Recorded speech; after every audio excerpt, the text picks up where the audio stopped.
everyone. I'm Paweł Urba, Regional Sales Manager at Virtus Lab, and with me today is Mikołaj Kromka, Tech Lead and Principal Software Engineer at Virtus Lab.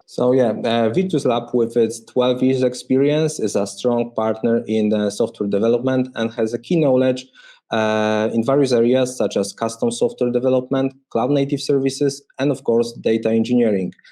This is why we gathered here today to share our knowledge with you, and I'm happy that you participate in today's webinar, How to Tackle Challenges in Modern Data Platforms. And stick around for the Q&A session at the end of the webinar. Here we will answer your questions, so write them on the chat. If you have more questions, we often invite our webinar participants to focus group events for more information. So connect with us on LinkedIn and expect invitation via email. With no further ado, Mikołaj, could you present to our viewers what's on for today? Yes, thank you, Paweł. Hello, my name is Mikołaj Kromka, as Paweł said, and today I'm going to show you how to make your data solutions production grade. So what is, I would like to start with the difference between data and software engineering, because you all know that we hire people on both positions, so software engineering and data engineering. And do they differ? Do they actually differ? Because data plus algorithms makes software, so any data solution is actually a software solution. And historically, what we saw is that the data engineering was more about creating complex data transformations on simple formats. So you had a simple row of in a table that you needed to transform and join with other data sets. Nowadays, it's a bit different because data is unstructured. Most of the data coming from different sources is unstructured. You would like to process some video or images, especially in the domain of data science. You would like to run some machine learning models on top of your data. So the data itself and the transformations are much more complex, which means that we should treat data engineering more like software engineering. But how do we develop software? Well, how software engineering works? So when we have a problem, then we come up with a solution, we implement the code, we run it, and then problem solved, right? Well, not so easy because there are many more steps needed, like writing unit tests, code reviews, integration tests, releases, versioning, monitoring. And all of those steps are critical to make the solutions you develop production grade. But what does it mean to be a production grade? So there are multiple definitions of that. This is a large term, wide term. In general, it means that this solution will be used frequently and intensively, and you can rely upon it. So it won't break. And if it breaks, then you know where and you are able to fix it quickly. So if we know that how software is done, how many steps, complex steps need to be performed in order to have a production grade software system, do we do the same in data engineering? And I'm going to show you that using examples of current trends in software and data engineering. There is more. The first trend I would like to describe is that we as software engineers use more precise languages, more powerful languages that are usually statically typed, and thanks to that we verify the correctness of the code much sooner, so on the compilation level. And this trend is not visible only in the functional programming world, where you use languages like Scala, which are known for their type system, but also in languages that are dynamically typed, like Python or JavaScript. So there is TypeScript is a version of JavaScript which is typed, and it's actually one of the most popular languages nowadays, according to Stack Overflow survey. Also, in Python world, you can use type annotations, and we know that people would like to use those type annotations because one of our most popular open source libraries is Pandas Tabs, which adds type annotation support to Pandas, which is a popular Python library, and it has more than 600,000 downloads per month. So people would like to be more type safe, would like to verify the correctness of their code sooner. And how it looks in data. Now, unfortunately, in data, it's a bit different world because we still use SQL to define most of the transformations, even if the underlying code is executed on a different engine or on a complex distributed engine. Most of the transformations are still specified as SQL. And SQL is pretty old. It's like 40 years, 50 years now since Code's relational model.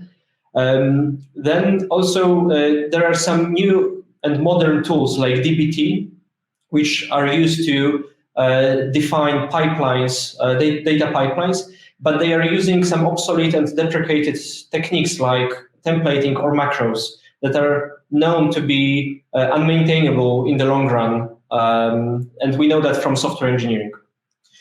The next trend is splitting up monoliths. The transition from monoliths to microservices is happening everywhere. It has been happening for quite some time now. So it means that we split large application that does everything into smaller chunks that are separated and are responsible only for one particular feature. Apart from that, enabling the teams to be split into smaller teams responsible for smaller chunks of features. The same happens on the code level. So if you take any software created recently, then you can see that usually it is modularized and split into multiple chunks. Each chunk can be replaced either by a library or a framework. So it means that there is also no monolith inside one application, or we try to avoid that. In data, what microservices were to software engineering, the data mesh is for data engineering. Data mesh also enables teams to work on smaller chunks of domain-specific aggregates. Unfortunately, the data platforms themselves are becoming themselves a all-in-one monoliths with all of the features packed, and we predict that this will be really hard to maintain in the future and will be costly because of vendor lock-in. But I'm not saying that frameworks and robust data platforms are bad. I'm just saying that you need to be aware of all of the consequences. And before you choose any framework, then you could answer a couple of questions, if you really need that. So some of those questions are, what's the proportion of the features you are going to use to those that you don't? How well the framework integrates with other solutions? Is there a programmatic interface that you could use to extend that framework? How easily will it be to replace this framework or part of it in the future? And really important, last but not least, does this framework allow for users to follow the best practices? So things like versioning, testing, they should be also part of your framework. Before we go to the next trend, I would like to describe you an issue that we see across multiple clients, and solving that issue actually saves a lot of time across most of our clients, so saved lots of time across all of our clients. I call it duplication of responsibility. So let's say you have a data platform, you would like to create a very complex data transformation requiring joining of multiple data sources from different providers. Then there are typically 4 steps to do that. So you need to understand the data. You need to check what the data is, what are the constraints, what the schema, what are the issues with the data, are there any missing values, stuff like this. Then, based on that analysis, you need to come up with a solution to actually transform the data, how to go from sources to your expected outcome. And this is the most complex part, how to actually get the data from A to B. The third step is to specify those transformations. And then the last one is to implement and execute them. So typically those first three steps should be done by an analyst, and the last one should be, so the implementation and execution should be done by a data engineer. But because of how the transformations are specified, usually either they are some pseudocode or natural language, the engineer, to implement them correctly, needs to not only read them, but they need to understand those transformations. So they are redoing the work, the complex work done by the analyst to understand the data, the domain of this problem, and how it actually needs to be joined in this specific case. So this is wrong because the most complex, or one of the most complex parts of the process is duplicated. You need to do it twice. So how should it look like ideally? So both parties should do what they do best. So engineers are really good at creating tools that simplify the work of others, and analysts are really good at understanding the data and creating those or defining those transformations. So the ideal scenario would be where engineers are responsible only for creating a self-served environment where analysts can define transformations themselves, and they can run those transformations without a need for a data engineer. And this is not only the only pattern from data engineering, but also from data science. Data scientists have the same issues, and they can be solved in a similar fashion. But one important thing to mention here is that the definitions provided by analysts become de facto code that is run in production. So you need to make sure that they follow the standards, the best engineering practices. And this can be done either automatically by making the self-serve environment more robust. So for example, automatic validation, stuff like this, or just adding updating your process, how you define those transformations. And actually this is a quite useful exercise to do even if you don't have a self-serve environment, because sometimes it looks like the software engineering practices like versioning, like testing, verification, when used by data analysts, bring much more value and save lots of time for engineers and for the whole team. So how does it look like in the industry? So do we avoid this duplication of responsibility? So in software, because most of the requirements that are placed that are for software features are pretty complex, and you can't formally describe them. Then they are usually defined as natural language, and you need a software engineer to translate this natural language definition into code. And unfortunately, this is the case today. There are some projects in the initial phase where you can automatically translate natural language into code, but well, still they are definitely not production grade. They still can't be used. But on the level of the frameworks and libraries that we use as software engineers, most of the tools are configurable, are customizable. You can extend them without the need to redo the work that the creator of the library or framework did. So this is really nice.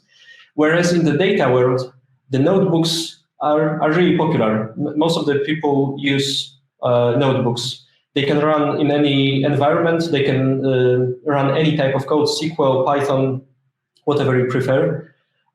Tools like Athena allow you to query the data that is in your, for example, in your AWS storage. So this is present in data, but the issue is that most of the tools for self-serve tools do not allow you to follow the good programming practices. So there is either there is no versioning, you can't easily unit test the code. It's not easy to pack to release this specific piece of code. And here is where the custom software can help you. And I'm going to show you, based on 2 case studies from Virtus Lab, how our custom software solutions help the clients not only to save lots of money, but also gave them competitive advantages. So first case study was about productionizing data science projects. We worked with a data science team for one of the largest retail providers in UK, and they wanted to create a complete machine learning pipeline, starting from feature engineering with model training and up to the prediction themselves, without a need for an engineer.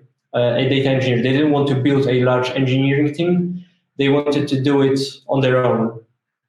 And what we did is we created a Python-based framework, but Python is not so much production grade. It has some flaws that make it unreliable in production. So what we did, we used the existing Python tooling like MyPy for type annotations, but also we created new tools like Panda Stabs, that I mentioned before, to make the code much more reliable. We also automated most of the operations work, and combining that with a consistent runtime environments using Conda, the data scientists were able to implement and deploy and run new pipelines without any need from engineers whatsoever.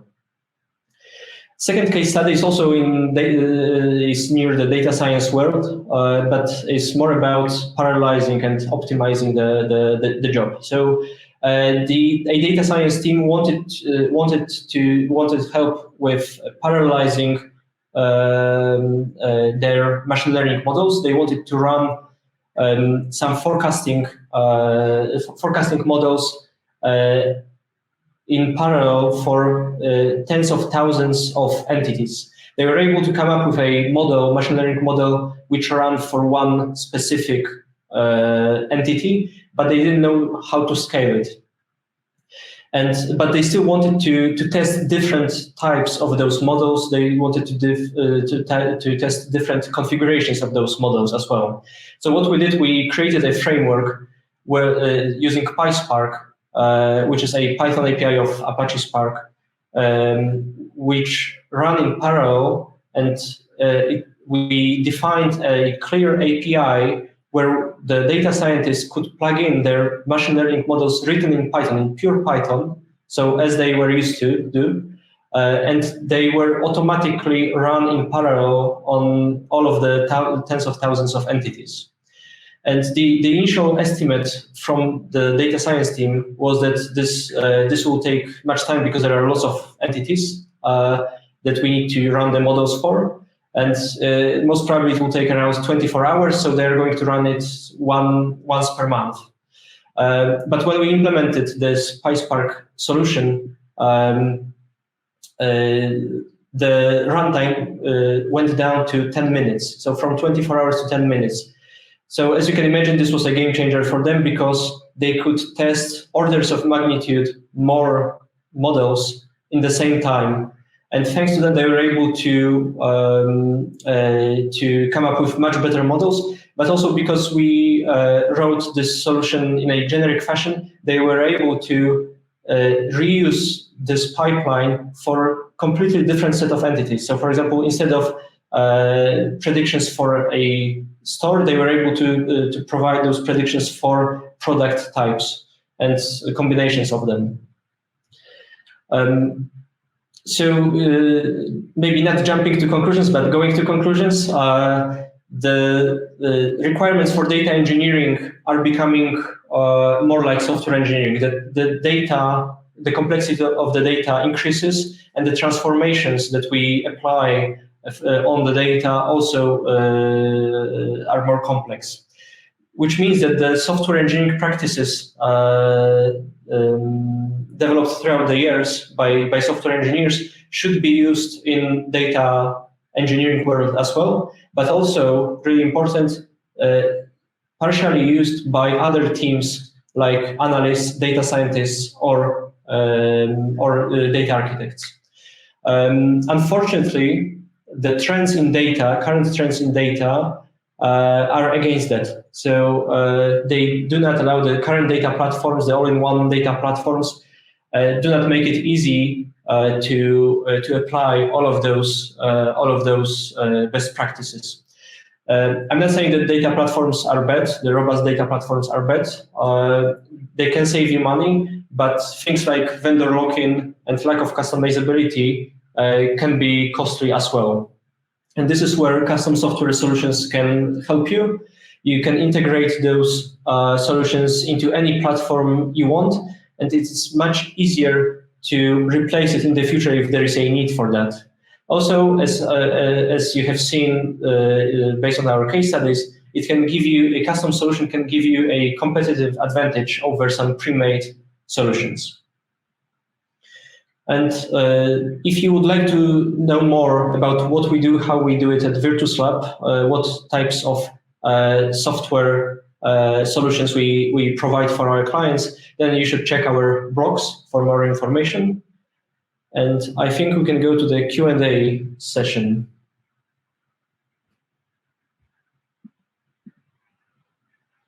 Okay.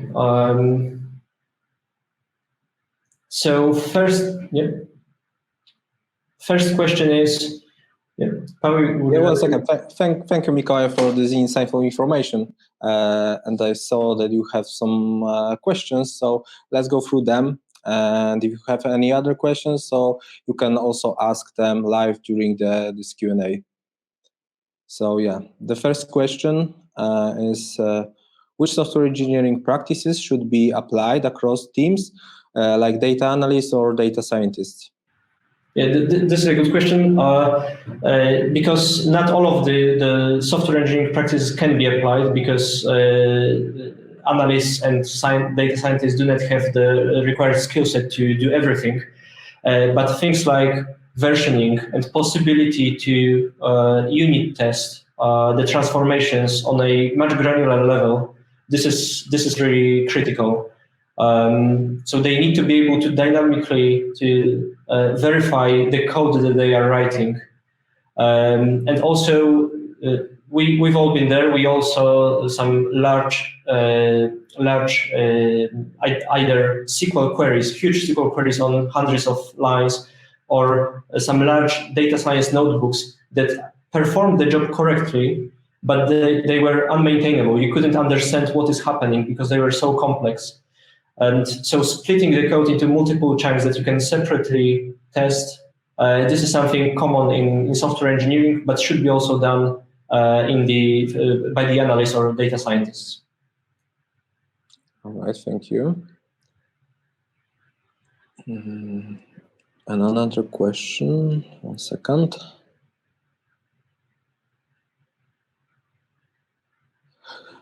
When tools like SQL or dynamically typed languages should be used? Yes, because I said that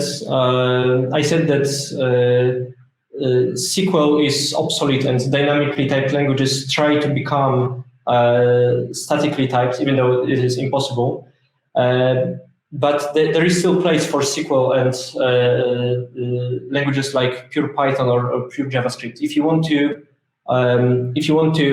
develop something quickly, you would like to create some proof of concept, you would like to verify your hypothesis, then this is fine. But when you try to migrate the solution to something that will be running in production, then you can't use those tools.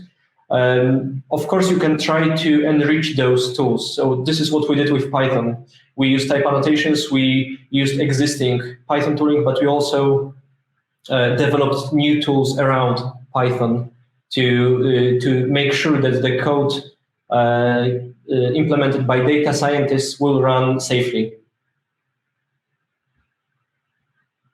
Okay, thank you. Do we have any other questions?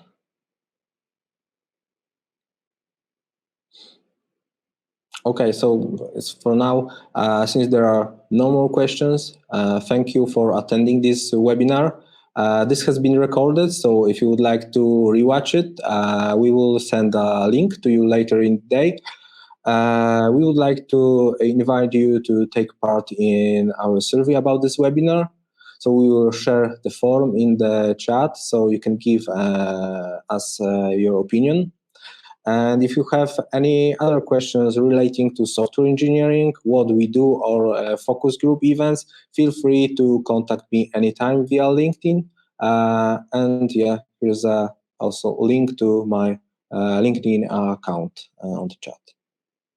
So, all right. So thank you very much from my side. Thank you as well. Have a great day.